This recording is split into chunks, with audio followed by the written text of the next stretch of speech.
Bien, bonjour, c'est reparti pour une nouvelle vidéo d'interaction avec Bibo Punk, hein.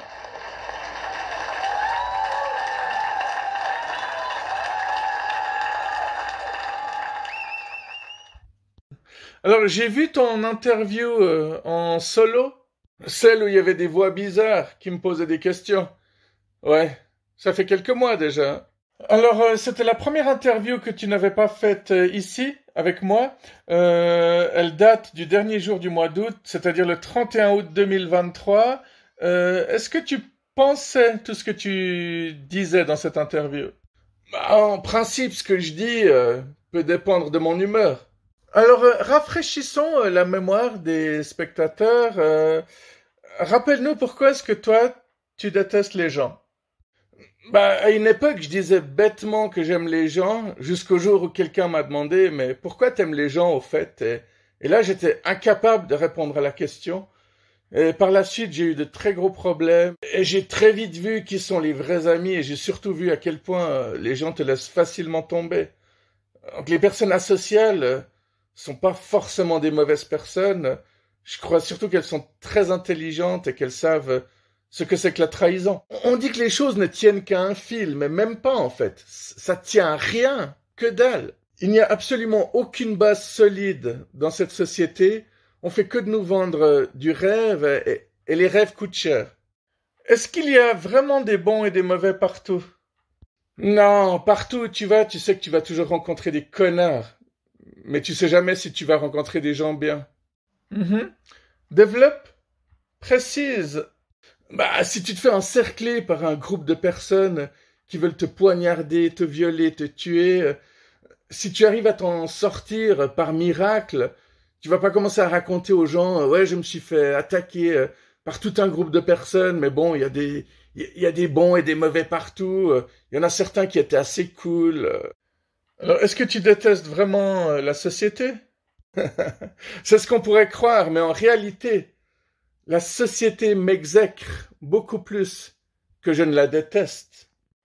Mhm. Bah, c'est comme Dieu, hein? Si Dieu m'aimait vraiment, j'aurais pas besoin de mettre des perruques. Tu avais dit une fois, à part mes amis proches et ma famille avec laquelle je m'entends, tous les autres peuvent crever. Mais ça, c'est pas une phrase de moi, c'est une phrase d'un de nos meilleurs amis. Bah oui, il me semble que c'est le manager de cette chaîne qui a dit ça, non? Il faut beaucoup de colère pour sortir une phrase comme ça. Ouais, effectivement, mais bon, il y a des gens sensibles et intelligents qui sont en colère.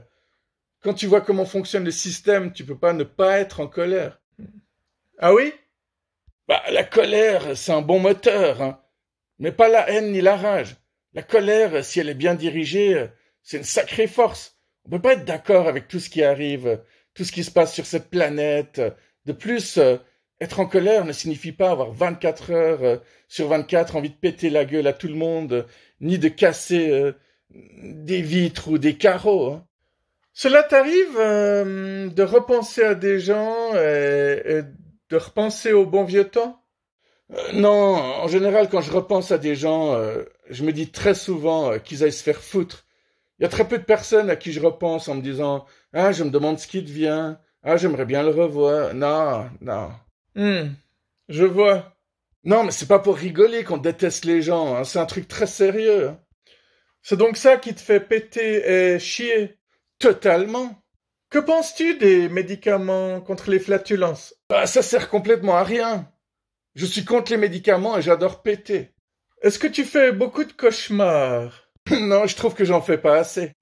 Tu as du plaisir à faire des cauchemars? Bah, on vit tellement une époque de merde que n'importe quel cauchemar que je fais est toujours moins pire que la réalité. Euh, je, je sens que tu as envie de rajouter quelque chose. Non. Mais le no future, le no future, est-ce qu'il n'était pas ultra destructeur lui aussi? Le no future, c'était une façon de dire que l'avenir allait être très noir et autant tout détruire tout de suite parce que les choses vont pas s'améliorer et puis regarde à quel point on avait raison, quoi. Pourquoi est-ce que les punks disent tout le temps I don't care? Pourquoi ils disent tout le temps je m'en fous de tout? Bah, c'est toujours un cri d'alarme, ce genre de comportement. C'est un peu comme quand tu arrives tout le temps en retard. C'est une manière de dire que les choses vont pas dans ta vie, mais tu n'arrives pas à l'exprimer verbalement.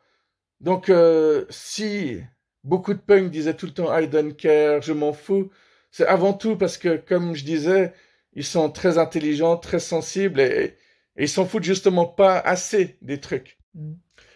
Est-ce que la dystopie et l'apocalypse, c'est la même chose? Non, pas tout à fait.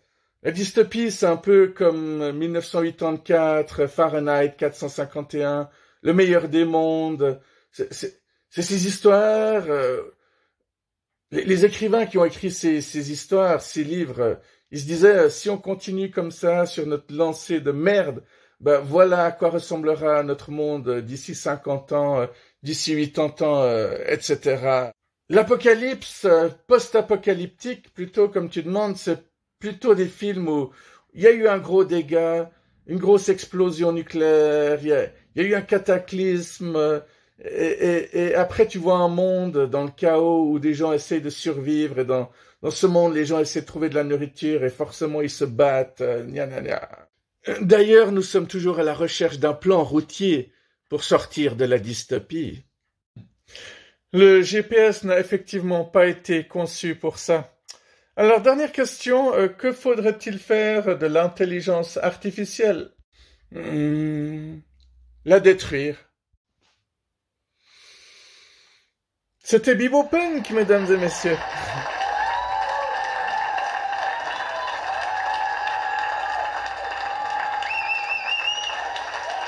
Merci.